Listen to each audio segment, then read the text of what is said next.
Assalamualaikum warahmatullahi wabarakatuh. Hai teman-teman, apa kabarnya hari ini? Tentunya sehat dan semangat bukan? Oke, bertemu lagi dengan saya, Purnakarna, mahasiswa agribisnis Universitas Jenderal Sudirman. Nah, di video kali ini saya akan menyajikan sebuah materi yang luar biasa, yaitu materi mengenai harga pokok proses. Langsung aja kita lanjut ke pembahasannya ya teman-teman. Harga pokok proses. Harga pokok proses merupakan metode pengumpulan biaya produksi bagi perusahaan yang mengolah produknya secara massa berdasarkan departemen atau pusat biaya. Biasanya dikumpulkan untuk setiap satuan waktu tertentu, misalnya seperti bulan, triwulan, semester, atau bahkan per tahun. Pada metode harga pokok proses, perusahaan menghasilkan produk yang homogen, bentuknya bersifat standar, dan tidak tergantung spesifikasi yang diminta oleh pembeli. Tujuan produksi yaitu untuk mengisi kepersediaan yang selanjutnya akan dijual kepada pembeli. Oleh karena itu, sifat produk homogen dan bentuknya standar, maka kegiatan dilakukan secara kontinu atau terus-menerus. Ada 6 karakteristik dari harga pokok proses. Yang pertama, produk yang dihasilkan adalah produk standar. Yang kedua, kegiatan produksi dimulai dengan diterbitkannya perintah produksi yang berisi rencana produksi produk standar untuk jangka waktu tertentu. Yang ketiga ada mengumpulkan biaya produksi per departemen produksi per periode akuntansi. Yang keempat ada produk yang dihasilkan dari bulan ke bulan adalah sama.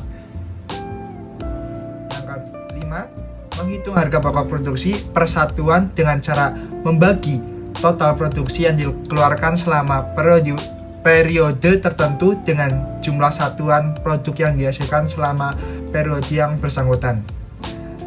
Perhitungan ini dilakukan setiap akhir periode akuntansi, biasanya pada akhir bulan. Yang keenam, ada perbedaan biaya produksi langsung dan biaya tidak langsung. Seringkali tidak diperlukan, terutama jika perusahaan hanya menghasilkan satu jenis produk seperti perusahaan semen. Untuk selanjutnya, ada beberapa manfaat informasi biaya produksi, yaitu yang pertama untuk menentukan harga jual produk, yang kedua yaitu memantau realisasi biaya produksi, yang ketiga menghitung laba atau rugi periodik, yang keempat menentukan harga persediaan produk jadi dan produk dalam proses yang disajikan dalam neraca. Berikut merupakan contoh perhitungan harga pokok proses produksi pada rumah makan Kaliandra periode Oktober 2021, di mana ada biaya bahan baku sebesar 162 juta, lalu ada biaya bahan penolong sebesar 30.600.000 rupiah, lalu ada biaya tenaga kerja sebesar 20.250.000 rupiah, lalu ada biaya overhead pabrik sebesar 2.800.000 rupiah, sehingga total biaya produksi selama bulan Oktober sebesar 215.650.000 rupiah, yang menghasilkan produk jadi sebesar 10.800 potong dan 1.000 potong produk dalam proses. Selanjutnya ada perhitungan biaya produksi persatuan. Biaya bahan baku sebesar 162 juta dan dengan unit ekuivalensi sebesar 11.800 yang menghasilkan biaya produksi persatuan sebesar 13.728 rupiah. Selanjutnya ada biaya bahan penolong sebesar 30.600.000 rupiah dengan unit ekuivalensi sebesar 11.800 yang menghasilkan 2.593 biaya produksi persatuan. Lalu ada biaya tenaga kerja sebesar 20.250.000 rupiah dengan unit ekuivalensi sebesar 11.300 sehingga biaya produksi persatuan sebesar 1.792.000 rupiah. Lalu ada biaya overhead pabrik sebesar 2.800 dengan unit ekuivalensi sebesar 11.100 sehingga biaya produksi persatuan diketahui 252 rupiah. Sehingga total biaya produksi persatuan yaitu sebesar Rp18.365. Lalu ada menghitung harga pokok produk jadi dengan biaya bahan baku sebesar 13.728 dikalikan dengan 10.800 potong, yaitu sebesar Rp148.262.400. Lalu biaya bahan penolong sebesar 2.592 dikalikan dengan 10.800 potong, yaitu sebesar Rp27.993.600. Lalu ada biaya tenaga kerja sebesar 1.792 dikalikan dengan 10.800 potong, sehingga menghasilkan biaya tenaga kerja sebesar Rp19.353.600. Lalu ada biaya overhead pabrik, yaitu 252 dikalikan dengan 10.800 potong, yaitu sebesar Rp2.700.000. Sehingga total biaya harga pokok produk jadi sebesar Rp198.342.000 atau 10.000 potong, 10.800 potong dikalikan dengan harga pokok persatuan, yaitu Rp18.365, yang menghasilkan Rp198.342.000. Lalu ada sebesar Rp17.292.600 harga pokok persediaan produk dalam proses, sehingga total biaya produksi Oktober 2021 sebesar Rp211.634.600. Lalu selanjutnya yaitu menghitung jurnal.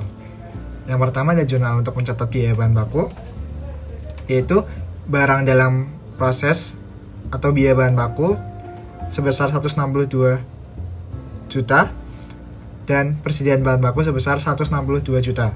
Lalu jurnal untuk mencatat biaya bahan penolong, ada barang dalam proses atau biaya bahan penolong sebesar Rp30.600.000 dan persediaan bahan penolong sebesar Rp30.600.000. Lalu yaitu yang ketiga ada jurnal untuk mencatat biaya tenaga kerja.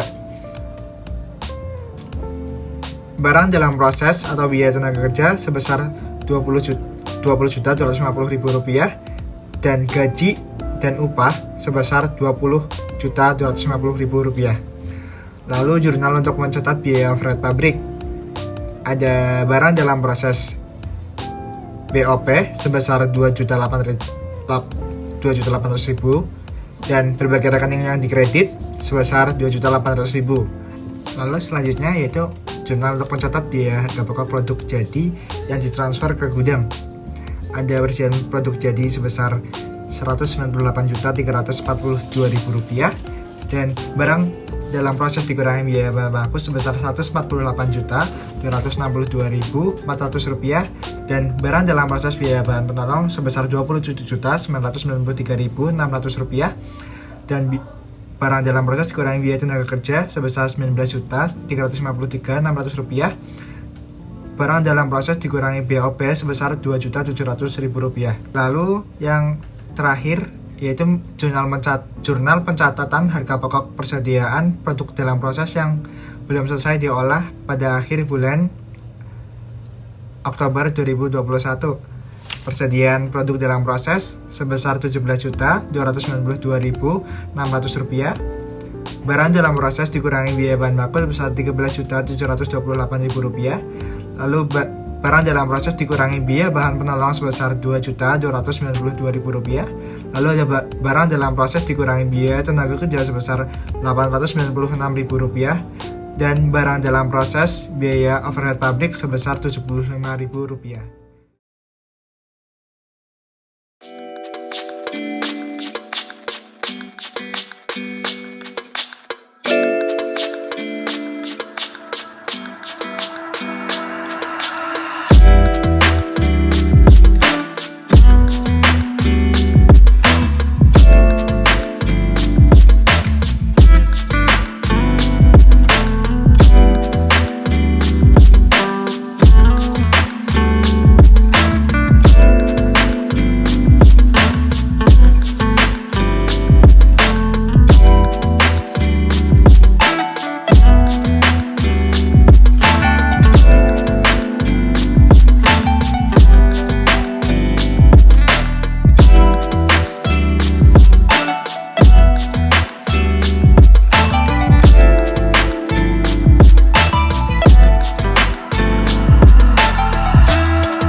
Sekian dari saya. Mohon maaf apabila banyak salah kata, dan semoga video ini bermanfaat bagi kita semua. Terima kasih teman-teman.